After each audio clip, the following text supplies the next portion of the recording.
Fuel cutting or oxy-fuel welding setup.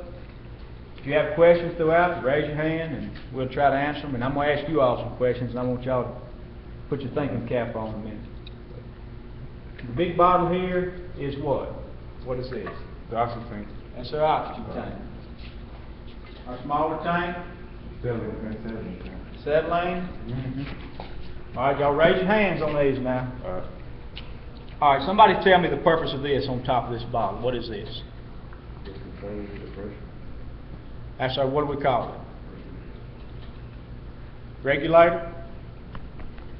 All right, our working pressure on our acetylene can be no more than how much? Someone raise your hand. 15. 15, no more than 15 psi. Everybody agree with it? Does that sound good? All right, and on our oxygen, you know, generally when we're working with our torch, we're sitting on around 30 psi. This happens to be a, what kind of torch is this? Somebody tell me. You can put different attachments on this one. It's a what? It's a combination torch. All right. This is the cutting head that's on here. If we switched over to like our welding tip or our brazing tip, which is this one, you know, we're going to have to turn our pressures down a little bit. Usually no more than, say, 5 to 7 pounds of oxygen and 3 to 5 pounds of acetylene on this. Of course, you just undo it right here. Nothing to it. We did it. We need to be sure these are off. Always be sure these are off before we change anything out. It's a good idea to be sure these are off. Yes. Okay. And you still may feel a little pressure if this torch is charged and all the valves are working good. Sometimes you may hear a little pressure when you pull that out. It may be a psh, where it's still got a little gas trapped inside. So be aware of that. And of course, this one, these O-rings, you kind of have to force it down in there just a little bit to get the O-rings, because these are tight. These are fairly new, and it'll seal off once you tighten this up. Keep it from leaking. Let's stick our cutting head back on it, and we're going to let someone demonstrate on lighting this torch and regulating this torch.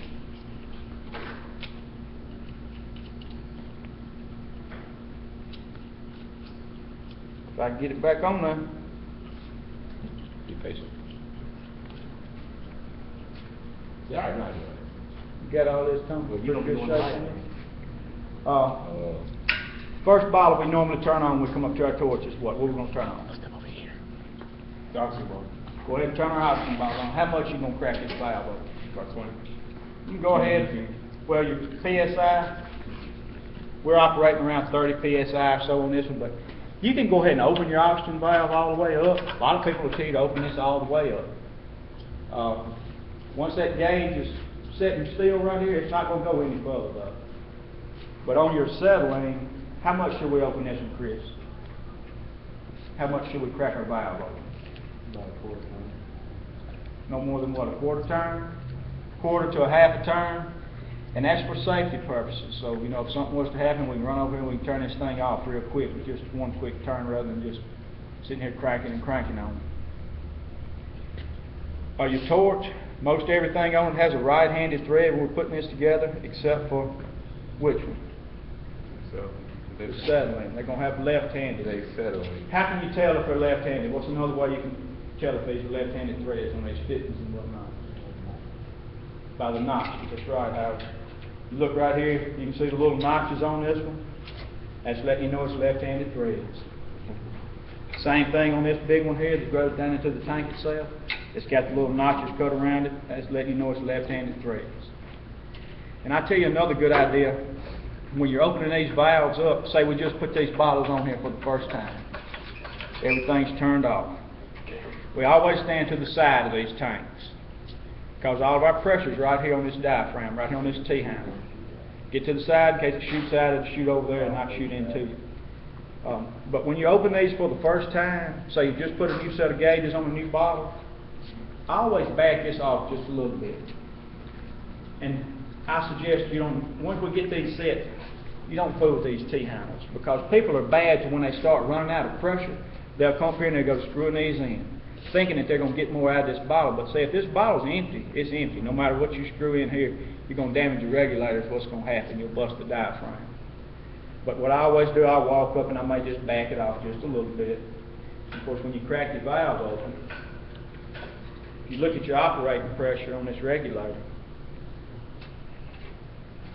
your oxygen pressure will be down once you open that valve, and then you can regulate it. Once you've got this open, then you can tighten it up and regulate it a little bit. Generally, we leave these set. You don't ever even have to fool with them. Same on your settling.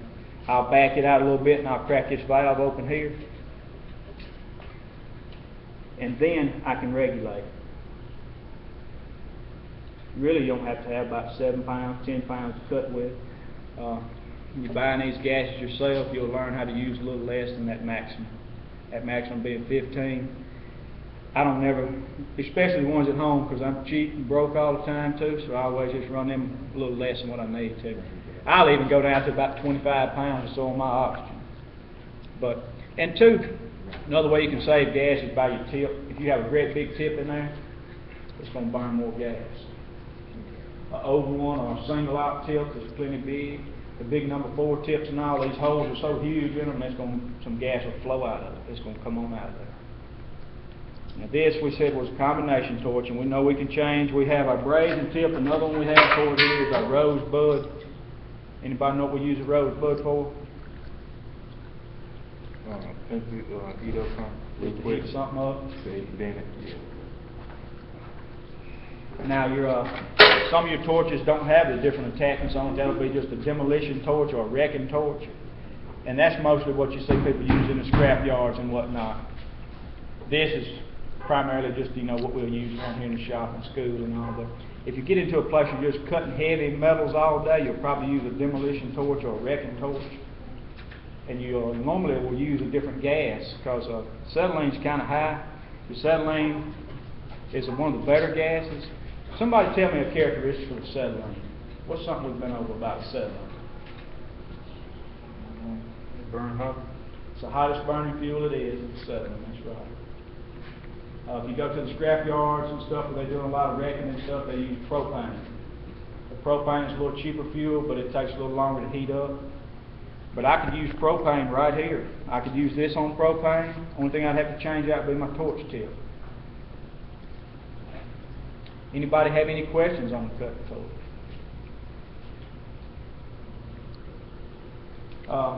What about the plugs in the top and bottom of this bottle? Can anybody tell me what these little plugs are for?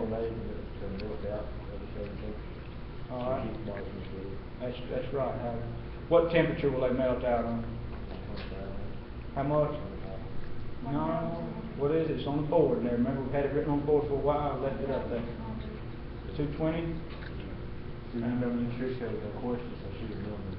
Yeah. And so the red hole is the ceiling, right? Mm-hmm. And the green one is the oxygen. That's right. I always associate the red with fire, with fuel, with danger. That's why they're colored like that. You may see one black sometimes, Black, but okay. usually you'll have a red and a green. And now your safety fuse plugs on this bottle, if you want to take a look at them, I don't know if you've all paid any attention to these plugs, but this bottle's got them in the top, and it should have them in the very bottom of it too if you was to turn it over. And as far as the safety features of these things go, what are these called? What do we call this? It was what? A reverse flow? Check out. First flow. That's your check valve? Check valve. Yeah, check valve. That lets that oxygen and lets that gas only flow in one direction. That way it can only go one way. It can't burn back inside here. So if you have a flashback, this is going to stop it right here. It's going to keep that gas from going back inside these hoses. These bottles sitting on this cart. Now when we get ready to change these bottles out and say we get ready to go get one out of the cage up here, we always be sure we keep our caps on it. We're rolling them around out here without, this cart. Be sure you keep that top on it, just in case you would turn it over or something. This one especially, this is not quite as bad because you see the valve is down in here, down inside this cage. But if you knock this one over and this valve on top, and this thing new has about 2,000 pounds of pressure in it, it's going to become a projectile pretty quick if you knock that valve on. Yep, a little small green torpedo. It'll probably go through that brick wall there, I would imagine. This one's not quite as bad.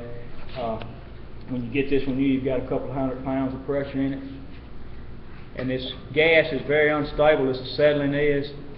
What's the material inside the bottle that helps to stabilize the gas? What do we store it inside of? Anybody remember what's inside of your settling bottle?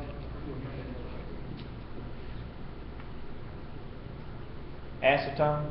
Oh, yeah, This bottle is not just a hollow shell, you know, it's not just a hollow bottle. It's got a porous material in there, and that gas is actually absorbed into that porous material. It kind of helps keep it stabilized. Should only draw gas from these bottles in the upright position. If they're turned over, you're supposed to stand them back up 30 minutes before you draw gas out of them. You want to, who wants to demonstrate lighting this torch and regulating it for us?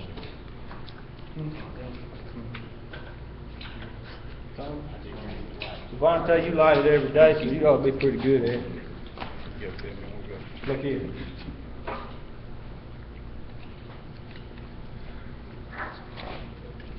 And of course, you just light this torch. You know, you have an object when you're lighting it. You want to get that neutral flame. You don't want to just light it to where you can actually do something with it. There's a proper way to maximize, you know, your fuel efficiency and all with it. I think I left them both open for you.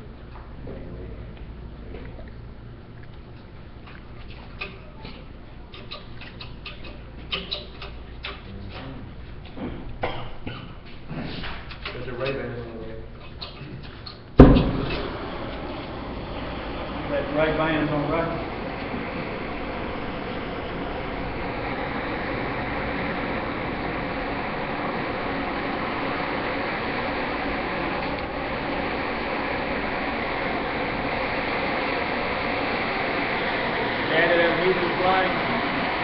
Y'all see what he did? Let me borrow it just a second. Alright, if that thing has too much gas, we all know what that's called, right? Carburizing. Too much oxygen. Oxidizing. Of course, you want to achieve that flame right there, which is just a neutral flame, and you'll adjust that till you see that feather come all the way down, and you see those little preheat flames become sharp, and of course that's your neutral flame. And if you want to check it, you can hit your oxygen lever a little bit. Everything still looks good, so that should be a neutral flame, should be ready to cook. Same thing when you're, the same thing too when you're braising or anything, you want that neutral flame. Good deal. Everybody pretty comfortable with that? That'll work.